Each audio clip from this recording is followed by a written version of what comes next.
We hope you brought your appetite because we have a healthy heaping serving of chicken for Linda here on Art House Tuesday at Breakfast All Day. This is an animated film that is out in a few places. It's making its way wider, so we wanted to talk about it today. Alonzo, what's it about? Le poulet au poivron, ça je m'en souviens. Bon, allez, tu l'auras ton poulet. Juré. Yeah, this is a French feature that premiered at the Cannes Film Festival last year and is finally getting to us in the States.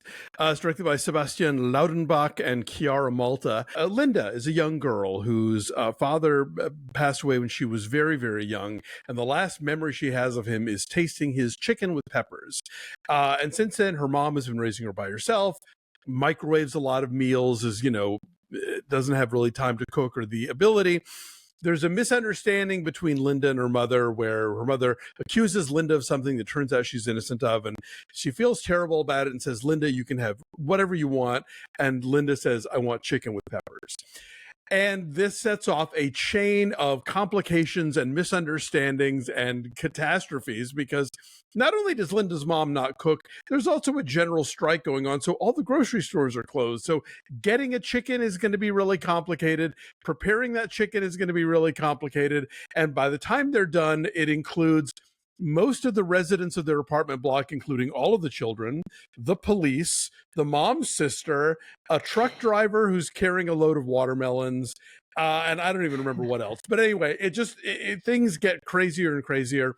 This is a really charming farce. It's a sweet movie about like parenting and kids, but it's also this just sort of like wacky comedy about things getting out of control and like getting complicated with more and more bystanders getting roped into the action. I did not know where this movie was going. I did not sort of get a feel for as it began. I didn't understand how big and complicated and funny it was going to get. It has a really unique sort of visual style that is simple and yet complex, where characters are kind of color coded, and it's not necessarily it's not in any way photorealistic, but it does absolutely sort of capture this world and these characters and their travails. I was thoroughly charmed by this movie. I really loved it, and I was so excited to get that we were going to get a chance to talk about it. I'm so glad that you were so insistent that we talk about it, because I had gotten an email about it. I was like, oh yeah, sure. We get a lot of emails about a lot of movies. So I'm so glad that you pointed this one out, that you wanted to talk about it, because it's really special. It's just so charming and it's so distinct. I love the animation style. It almost looks kind of like mid-century modern kind of retro chic. It's almost Dr. Seussian in some ways. Like, I can't put a finger on what it is exactly, but it feels like it came out in the 60s. Like, yeah, it looked like it is that sort like of graphic, airplane pamphlets, like, you know. It is the kind of graphic style you would see in advertisements and stuff, where and that's really exciting, because I think animation has gotten so into the like, oh, you can see every individual hair on this CG Yeti or whatever. Like, there is something to be said for, like, I think if you loved like The Triplets of Belleville, for example, like, this is the kind of movie that you will respond to, both in its sense of humor, but also it's a visual style that isn't trying to perfectly capture the world, but it absolutely does capture a world in its own way. Yeah. And then there are specific details that I was so taken by. Like, they have a cat. The cat is a very important figure in this movie. And the cat is sitting in the darkened entryway, right? Just, you can sort of see the cat is there. And then the door opens and the mom flips the light switch on, and the cat's pupils narrow. Like, so quickly, as soon as the light comes into the room. And I was like, whoa, that's really cool. And just what they do with like shadows, like a silhouette in an open door, the use of perspective. So they have shapes that are not realistic, and yet the writing is so strong that everyone feels like a real person. This just goes to show how important writing is. I think a lot of animated films are quippy pop culture references and snarky one-liners and kind of facile stories about like overcoming adversity and the importance of teamwork or family or whatever. Right. And this is so short. It's only like 75 minutes long, but they create this whole world. All the characters feel true. The mom is a really flawed character in ways that I recognize. Like, she's raw and she makes mistakes, and she's a single mom, like trying her best to keep it all going. And like the things that she says and does, I thought, oh, okay, this is we're going to go there. Like, this is unusual, I think, for a movie that is in theory aimed at the entire family. Yeah.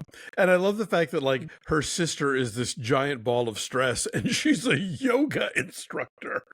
Like just little touches like that along the way. And these, like this policeman who's on his first day on the job and trying to like figure stuff out. And he winds up having to chase a truck on a bike and then he gets stuck in a tree. And it's just all these things. And it is a great example of like setup and payoff, where like kids will be doing a thing and then we won't hear about it for a while, but you're like thinking, okay, is anybody going to check the oven where the peppers are? Like just these little nuggets that are later on. The cat is one of them, I think, that they get these payoffs later on. And so, yeah, you're right. It is so much about the writing here. But I always loved looking at it. And I just was kind of delighted in the very strong sense of how the family unit exists in terms of, yeah, you're right. The mom is a fascinatingly flawed character. The sort of shadow of the father's absence over mother and daughter, but then also just like the kids and the old people in the neighborhood and in the building. Like you get a sense of this community and how this nutty set of circumstances manages to bring all these people together. It will be a great way to cook chicken for Linda is in your Lodge cookware. And right now they're doing a great sale, up to 20% off on all of their USA enamel. So those big Dutch ovens, that would be a fantastic way to cook a big pot of chicken and peppers, Linda's favorite recipe. We have a link to them down below. We are loving working with our friends at Lodge. Chris just made a whole big scramble before heading off to work just now. So we use their products all the time around here. I used it last night to make orange chicken for Nick. So make sure you check our link out down below. The sale on the big enamel stuff is going on through May 12th. So it's a great way to save on some items you will have forever and ever and can make whatever recipe you want in them. So go check that out. So this is in theaters now, Chicken for Linda, and probably going wider. We'll put a link down below if there is a way to figure out when it's going to be playing in a city near you, so you can go check it out too. What is your number on Chicken for Linda?